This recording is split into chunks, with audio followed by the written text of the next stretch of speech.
Welcome back to HOA Karma Files. I thought it would be a warning. It was a campaign. I am standing in the guest parking lot of Ridgeview Estates Terrace Association in Coeur d'Alene, Idaho, and Lisa Williams is screaming at me about my car being abandoned. She is pointing a handheld license plate scanner at my windshield like it is a weapon, and a tow truck is idling 30 feet away with its amber lights flashing. The driver is leaning against the cab, arms crossed, waiting for her signal. Lisa blows a whistle hanging around her neck, and the shrill sound makes me flinch. She says, "Your car did not move for 24 hours, so it is abandoned under Section 12 of the parking addendum." I say, "I parked here yesterday morning and I went to work. That is not abandoned." She says, "If you make me repeat myself, it gets more expensive." The scanner beeps when she aims it at my plate again, and she taps the screen like she is logging evidence. I work as a financial analyst, and I track every HOA fee that hits my account. I moved here 6 months ago because the rent was decent and the neighborhood looked quiet, but Ridgeview Estates turned out to be a community where the compliance chair carries a clipboard and a stopwatch.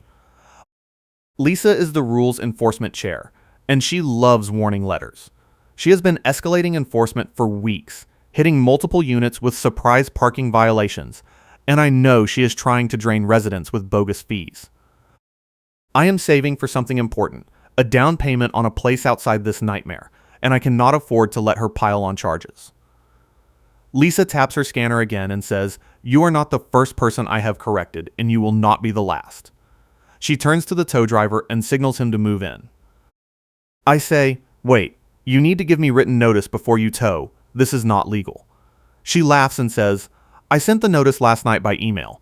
Check your spam folder." The tow driver steps forward and starts positioning the wheel lift under my front axle. I pull out my phone and start recording.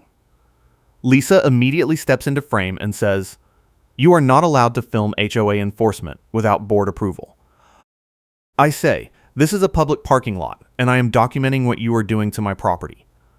She blows the whistle again, 2 short blasts, and a second person emerges from a white sedan parked near the mailboxes. He is wearing a polo with a vendor logo and carrying a tablet.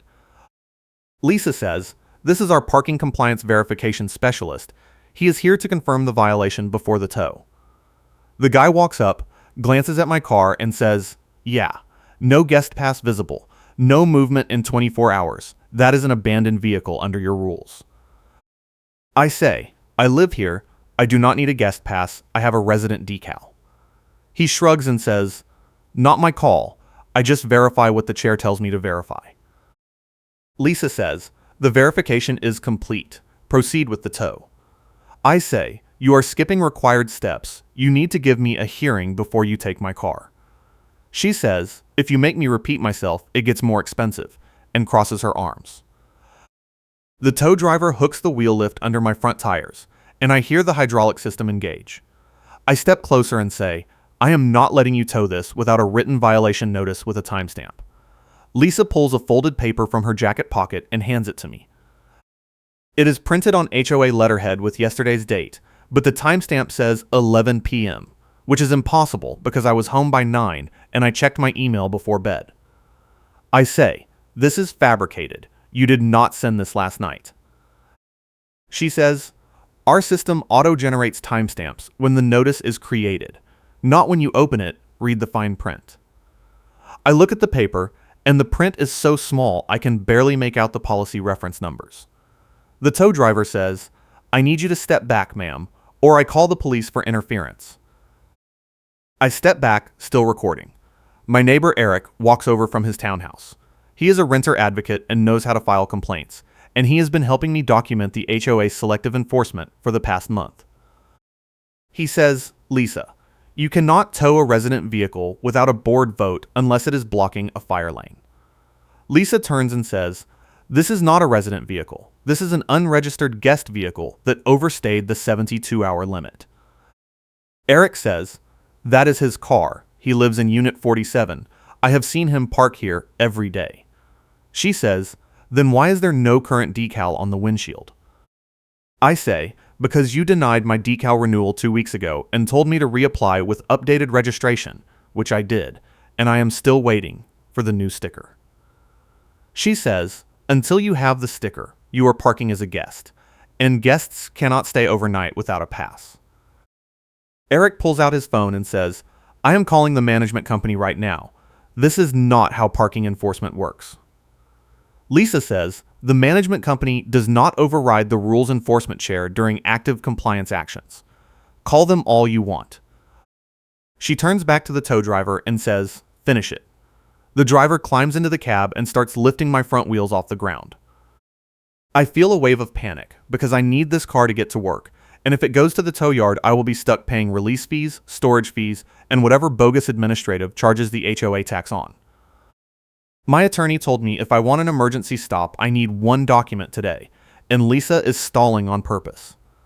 I say, I am filing for a temporary order to stop enforcement while the dispute is reviewed. Lisa laughs and says, good luck getting a judge to care about parking drama.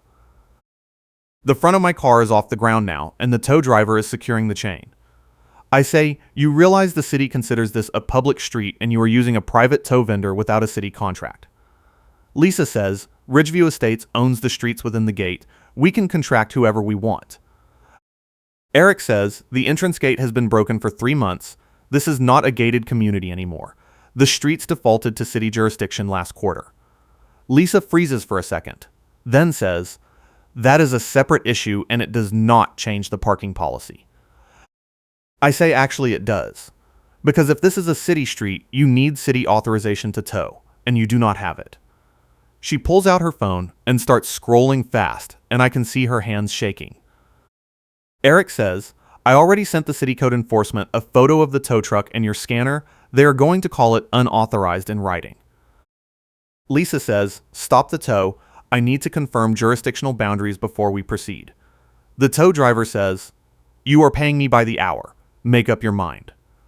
She says, put the car down. We will restage this tomorrow once I have written city clearance. The driver sighs and starts lowering my car back to the pavement. I say, you are not restaging anything. You are going to clear this violation and refund any fees you tried to charge. She says, I am not refunding anything until the board reviews your decal application, which is still pending. Eric says, the decal was pending because you personally flagged it for a compliance hold. I saw the email thread when the management company accidentally copied me. Lisa's face goes red, and she says, that email was confidential board correspondence. You are not allowed to reference it. He says, it was sent to a public group alias. It is not confidential anymore. My car is back on the ground, and I feel a small surge of relief. I say, I walked away on purpose, because I wanted her to follow and say more. Lisa turns to me and says, what are you talking about?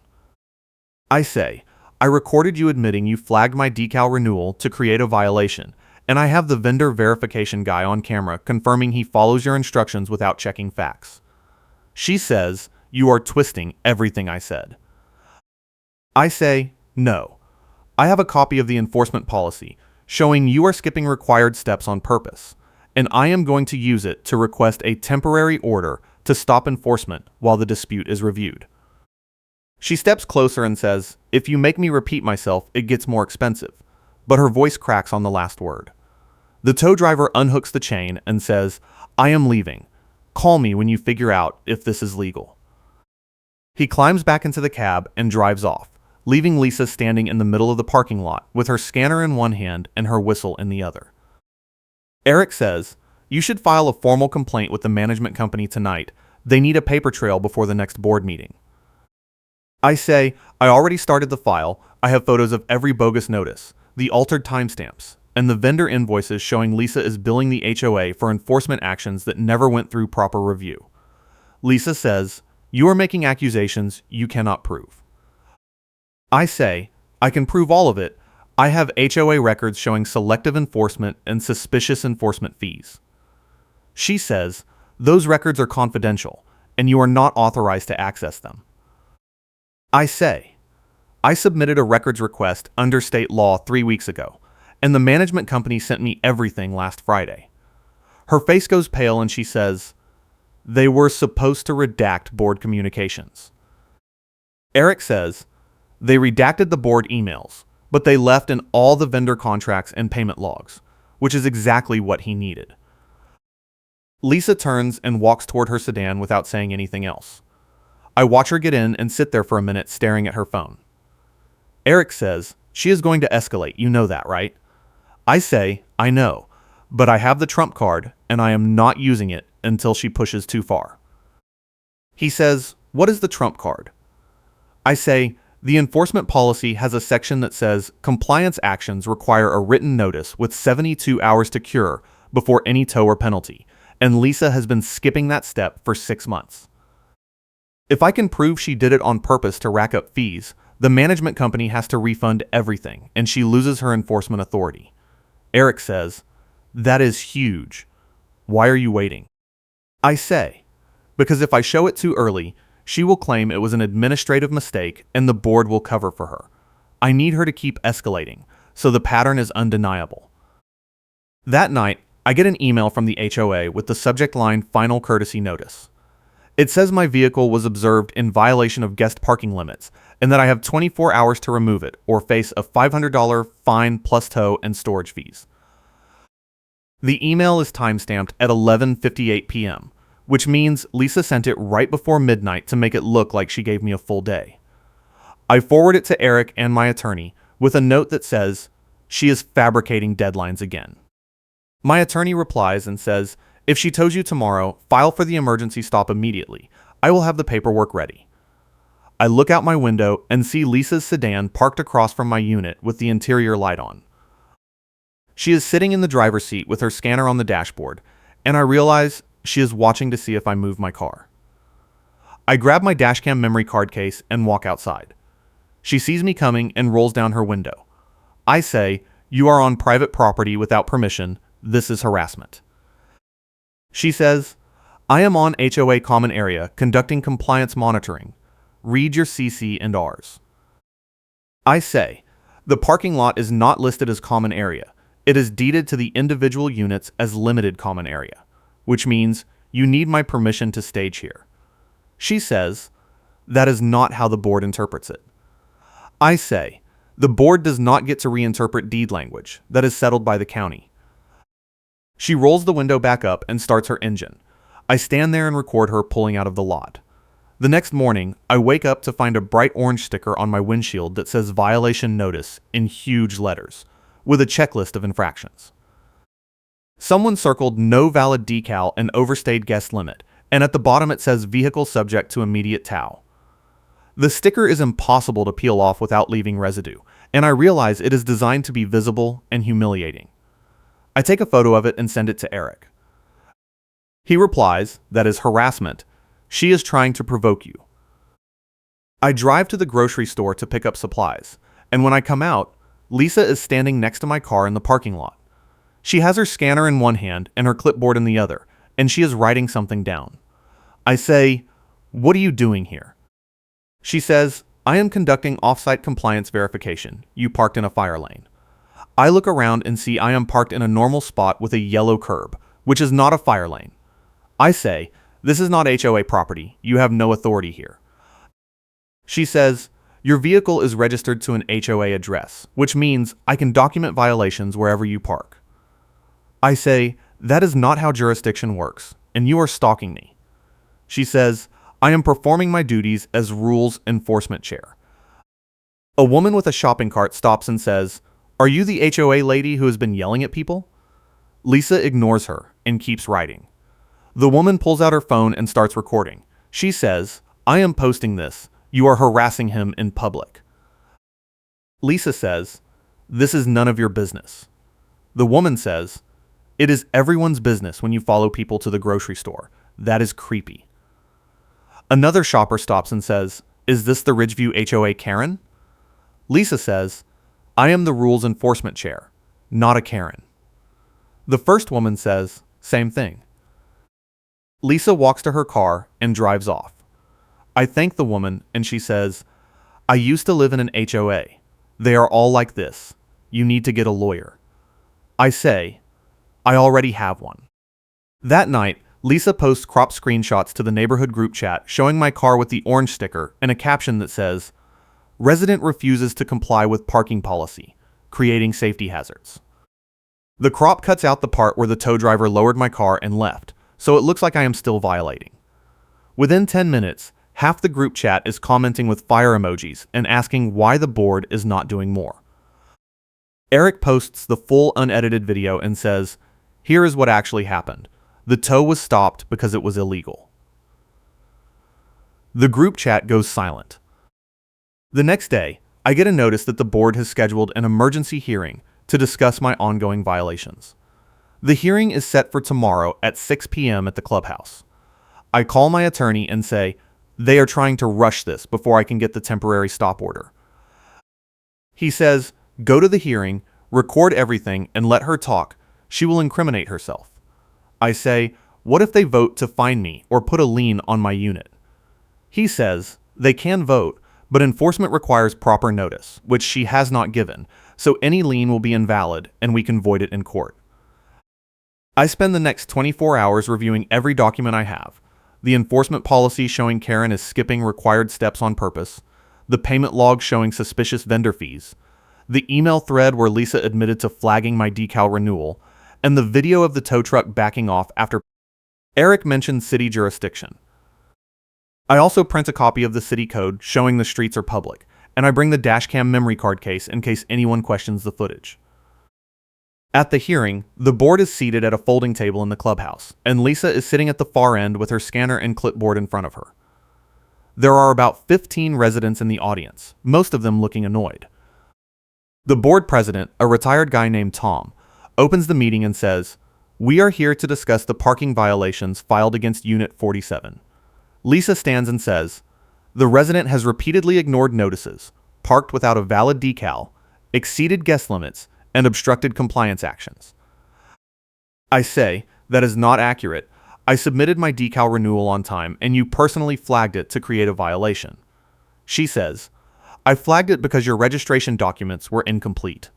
I say, the management company confirmed they were complete, and you flagged it anyway. Tom says, do you have proof of that? I pull out the email thread and hand it to him. He reads it and says, this does not show intent to create a violation, it shows a compliance hold pending review. I say, the hold has been pending for 2 weeks, with no action, which is longer than the policy allows. Lisa says, the delay is because the resident has been uncooperative. I say, I have responded to every request within 24 hours, and I have the email timestamps to prove it. I hand Tom the full email log. He flips through it and says, it looks like the resident has been responsive. Lisa says, responsive is not the same as compliant, he still does not have the decal displayed. I say, because you have not issued the decal, which is your responsibility under the policy. Tom says, let us move to the parking violation itself. Did your vehicle remain stationary for more than 24 hours? I say yes, because I went to work, but that does not meet the definition of abandoned. Lisa says, under Section 12, any vehicle that does not move for 24 hours is subject to removal. I say, Section 12 applies to unregistered vehicles, and my car is registered to my unit. She says, it is not registered until the decal is displayed. I say, that is circular logic. You are withholding the decal, and then using the lack of a decal to justify a violation. Tom looks uncomfortable and says, do you have documentation showing the decal was improperly withheld? I say yes, and I also have documentation showing Lisa has skipped required steps for enforcement.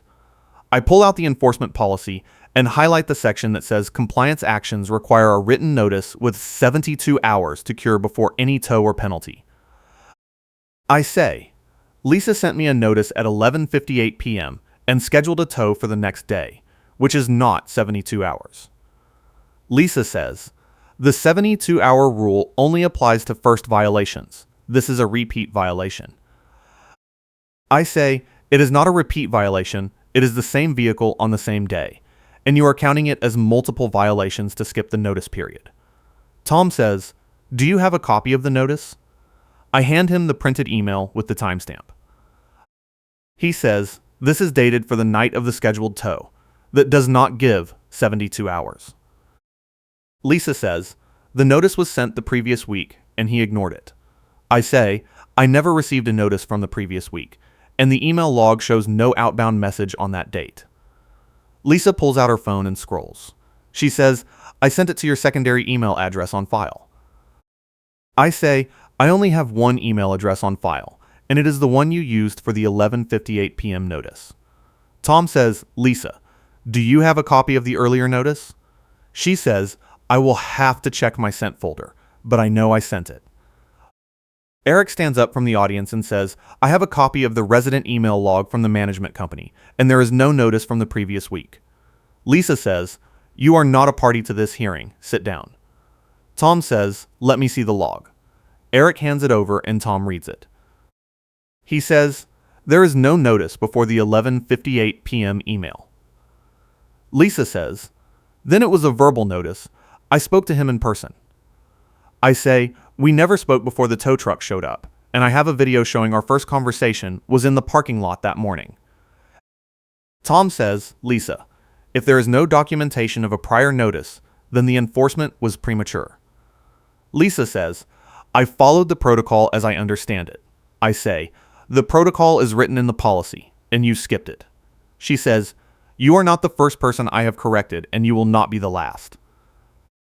I say, that is the second time you have said that to me, and it proves you know exactly what you are doing. I pull out my phone and play the clip from the parking lot where she said the same line. The room goes quiet. Tom says, Lisa, you need to provide documentation that proper notice was given, or we cannot uphold the violation. She says, fine, I will reissue the notice with the correct timeline, and we will reconvene next month. I say, no, you need to clear the violation and refund any fees, because you already attempted enforcement without proper notice, and that is a policy breach. Tom looks at the other board members and says, do we have a motion? One of them says, I move to table the enforcement action pending review of the notice requirements. Another says, seconded. Tom says, all in favor? Everyone says aye except Lisa. Tom says, the motion passes. The enforcement action is tabled. Lisa stands up and says, this is not over. I am filing a formal complaint with the management company about resident harassment. I say, go ahead. I already filed one about you. She grabs her clipboard and scanner and walks out. Eric says, she is going to try something worse next time. I say, I know, but now the board knows she is skipping steps, and if she does it again, I can use it to request a temporary order to stop enforcement while the dispute is reviewed. Tom says, we will send you an update once we review the policy timeline. I say, I also want confirmation that my decal renewal is approved. He says, we will process it this week. I walk out of the clubhouse and see Lisa sitting in her sedan across the parking lot, staring at me. I wave and get in my car. The next morning, I get an email from the management company saying my decal is approved and will be mailed within 5 business days. I forward it to Eric and he replies with a thumbs up emoji. 2 days later, I am driving home from work and I see a permit scan chaos scene at the community entrance. Lisa is standing by the gate with her scanner, and she is stopping every car that enters. When I pull up, she aims the scanner at my windshield and the device beeps. She says, no valid decal, you are in violation. I say, the decal is in the mail, I have written confirmation. She says, until it is displayed, you are parking as a guest. I say, the board approved my renewal, this is harassment. She says, I am enforcing the rules as written. The car behind me honks. Lisa says, pull over to the side so I can issue a citation. I say, no, I am driving to my unit. She blows her whistle and waves the car behind me forward. If you are enjoying this HOA nightmare, hit that like button and subscribe for more stories where Karens get what they deserve. I park in my assigned spot and walk back to the entrance. Lisa is still there, scanning plates and writing on her clipboard. I say, you are creating a traffic hazard. She says, I am performing compliance checks. I say, you are doing it without board authorization, and I am going to file a complaint. She says, if you make me repeat myself, it gets more expensive.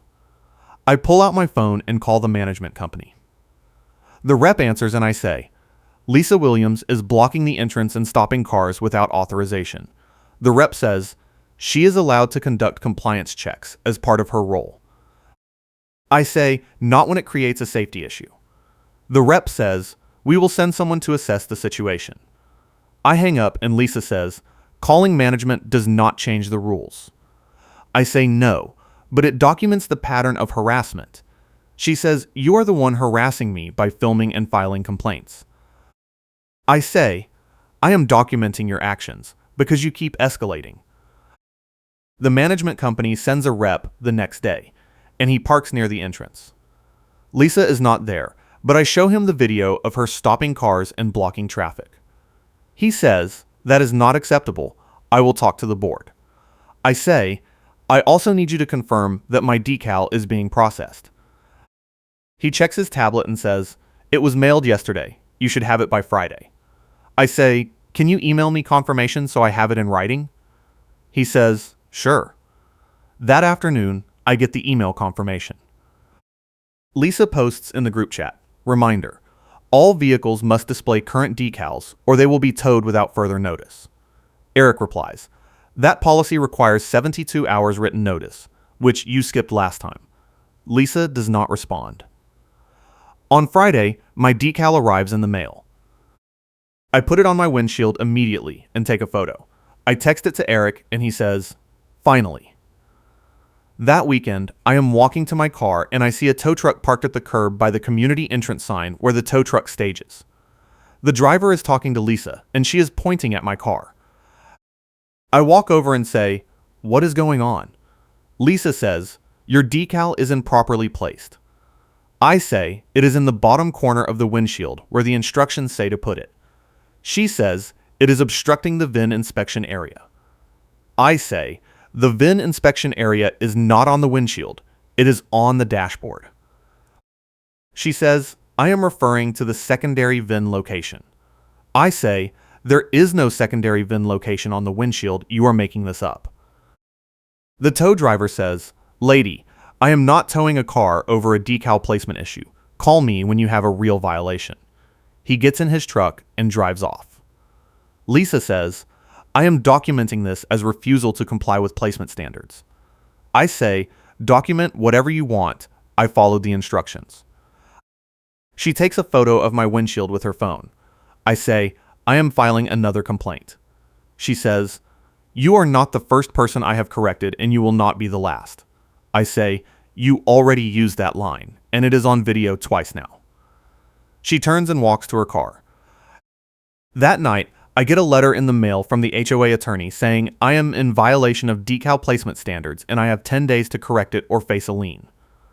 I call my attorney, and he says, this is retaliation. We are filing for the emergency stop order Monday morning. I say, do I need to move my car? He says, no. Leave it exactly where it is. We need to show they are harassing you over a compliant decal. Monday morning, my attorney files the motion for a temporary order to stop enforcement while the dispute is reviewed. The judge schedules a hearing for Wednesday. On Tuesday, I get a call from the management company rep saying Lisa has been placed on administrative leave pending an internal review.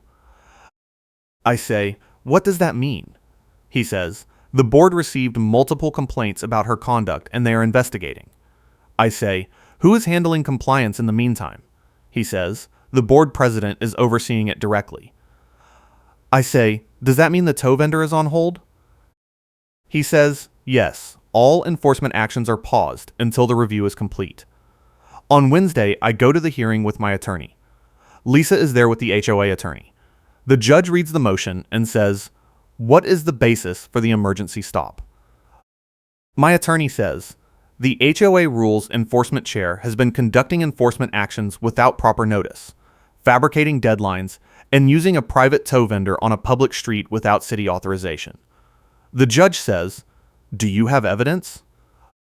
My attorney hands over the full packet, the email log, the video of the tow truck, the city code section, and the enforcement policy showing the 72-hour notice requirement. The judge reviews the documents and says, it appears the HOA has not followed its own enforcement policy. The HOA attorney says, the chair believed she was acting within her authority based on the board's interpretation of the policy. The judge says, the policy is written in plain language. There is no ambiguity about the 72-hour notice requirement. He looks at Lisa and says, Did you provide written notice 72 hours before the tow? Lisa says, I sent an email the night before. The judge says, that is not 72 hours. She says the resident was non-compliant for weeks. The judge says that does not excuse skipping the notice requirement. My attorney says we also have evidence that the chair flagged the resident's decal renewal to create a violation. The judge says, is that true? Lisa says, the renewal was incomplete. My attorney hands the judge the email from the management company confirming the renewal was complete. The judge says, this looks like selective enforcement. He turns to the HOA attorney and says, I am granting the temporary stop order. No further enforcement actions against this resident until the internal review is complete. Lisa stands up and says, this is not fair. I was doing my job. The judge says, your job requires following the rules, and you did not. She leaves the courtroom.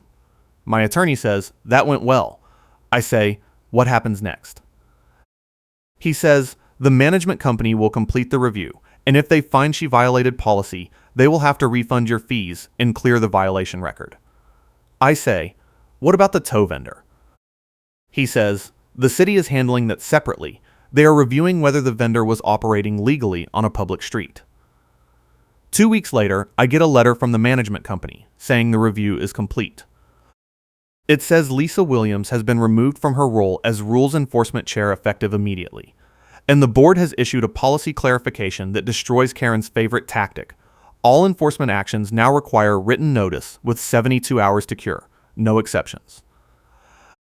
The letter also says the HOA refunds the tow and immobilization fees and clears the ledger from my account, and Lisa is required to retract her claim in writing. Attached is a signed letter from Lisa saying the parking violations were issued in error and the resident was compliant with all HOA policies. I forward the letter to Eric, and he replies, she must be furious. I say I do not care, as long as she stays away from me. The next day, the management company issues a written no-contact directive for Karen and locks her out of the portal tools in front of the board. The board president sends an email to all residents saying compliance enforcement will now be handled by a third-party vendor with oversight from the management company, and all enforcement actions will follow the updated policy timeline. The neighborhood group chat lights up with reactions. One person says, finally, someone stood up to her. Another says, I got 3 bogus violations last year. Can I get a refund too? The management company rep replies, if you believe you were improperly charged, submit a records request and we will review it. Within a week, 6 other residents file complaints about Lisa's enforcement actions. The board schedules a special meeting to review all pending violations from the past year. I attend the meeting and watch as the board votes to void 12 violations and refund over $8,000 in fees. Lisa is not there. A month later, I am walking to my car and I see Lisa in the visitor parking area. She is sitting in her sedan with the window down, and she is holding a small notepad with wet pages and no readable text. She looks at me and her face goes red. I keep walking. She does not say anything. Eric texts me later and says, I heard she moved out. Someone saw a moving truck at her unit. I say good. He says, you should write a review about this place so future buyers know what they are getting into. I say, I already did. A few weeks after that, the HOA holds the annual board election. 3 of the 5 board members lose their seats, including the president who backed Lisa. The new board president is a retired attorney who immediately proposes a full audit of enforcement fees and vendor contracts. The motion passes unanimously. The audit takes 2 months, and the results show Lisa approved over $30,000 in tow fees without proper board authorization. The management company terminates the contract with the tow vendor and files a complaint with the city. The vendor loses his business license. Lisa tries to attend the meeting where the audit results are presented, but security stops her at the door because of the no-contact directive. She stands outside the clubhouse and films through the window until someone calls the police. The officer arrives and tells her to leave. She argues for 5 minutes, and then her phone dies mid-rant and she freezes in place like she cannot believe it. The officer says, "Ma'am, you need to go." She gets in her car and drives off. The new board implements a policy requiring all enforcement actions to be reviewed by the management company before any fines or tows are issued. They also hire a new compliance coordinator who is required to complete training on state HOA laws and fair enforcement practices. The neighborhood group chat is quiet for the first time in months. I get my decal renewed without any issues, and I never see Lisa again. Eric says, "You should feel good, you changed the whole system." I say, "I just wanted to park my car without being harassed." He says, "You did more than that, you made it so she cannot do this to anyone else." A few months later, I get a call from a journalist working on a story about HOA abuse in Idaho. She says, "I heard about your case. Would you be willing to talk on the record?" I say, "Yes." The story runs in the local paper with the headline, "Ridgeview Estates Residents Fight Back Against Predatory Parking Enforcement." It includes quotes from me, Eric, and 2 other residents who filed complaints. The management company issues a statement saying they are committed to fair and transparent enforcement practices. The story gets shared online and generates hundreds of comments from people in other HOAs who have experienced similar issues. Some of them reach out to me asking for advice. I tell them the same thing my attorney told me: document everything, know the rules better than they do, and do not back down. A year later, I am still living in Ridgeview Estates, and the community is different. The new board has reduced enforcement fees by half and eliminated the surprise tow policy. They require 72 hours written notice for all violations, and they publish enforcement statistics every quarter so residents can see how the rules are being applied. My car has not been towed, I have not received a bogus violation notice, and I have not seen Lisa since the night her phone died outside the clubhouse. I am still saving for a down payment, and I am almost there. Eric asks me if I am going to move as soon as I can afford it. I say, maybe, but not because of the HOA anymore. He says, that is progress. I say, yeah, it is. The dashcam memory card case is still in my glove box, and every time I see it I remember the day Lisa tried to tow my car and the moment I realized I had the proof I needed to stop her. I do not know what happened to her after she moved out, and I do not care. What I do know is that when you stand up to someone who abuses their power, you make it harder for them to do it to the next person, and that is worth the fight. Thanks for watching, and I appreciate you being here.